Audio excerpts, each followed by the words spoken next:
Hey, I'm Alex Radcliffe from Board Game Co. and today this is January's What's Leaving the Collection.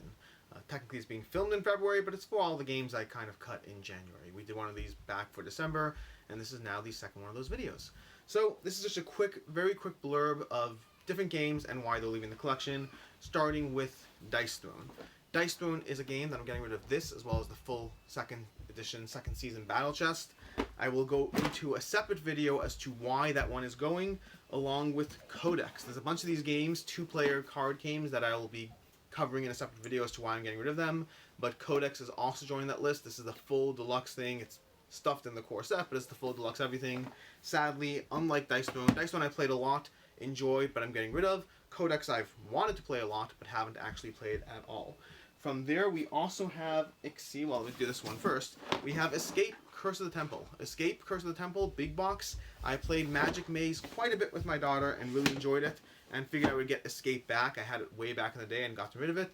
I figured I'd get it back because we enjoyed Magic Maze. Ultimately, we played it a few times. Still good. We prefer Magic Maze. It gives you all the positives of it. It's a little less tense, and I don't know, we just like it better. It's more fun for us. From there, we have The Reckoners. The Reckoners by Brandon Sanderson, or the book by Brandon Sanderson. The game is by, I don't actually know, Brett Sobel and Seth Van Orden. I got this a while ago, read the rules, not excited to play it.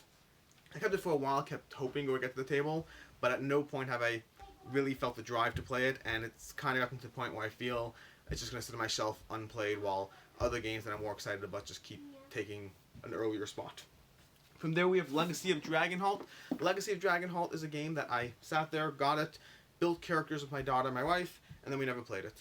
There's too many games that I have that have more of a gameplay around it, and while in theory the Choose Your Own Adventure narrative was interesting, or I want to try it out, again, it's despite having it, despite being intrigued by it, there's just so many other games that are really going to take that front and center spot of game time, the limited game time that I have.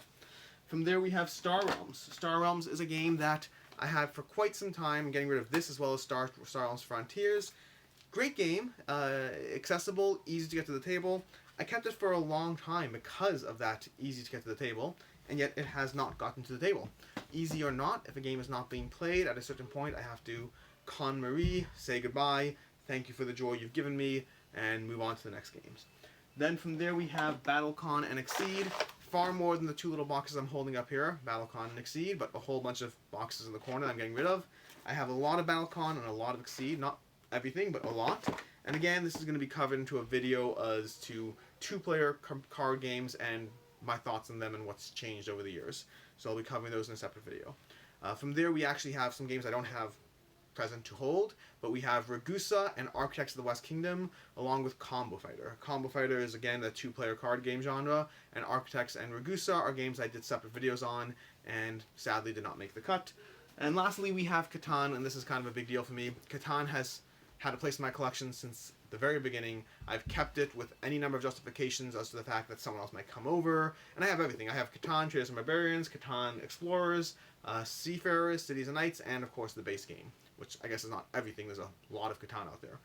But while I enjoy Catan, and while I justified keeping all these for quite some time, at the end of the day, similar to Star Realms, it's not getting played, and I think I'm just mentally holding on to it as opposed to actually keeping it to play. I'm just holding on to the idea of it rather than to it itself.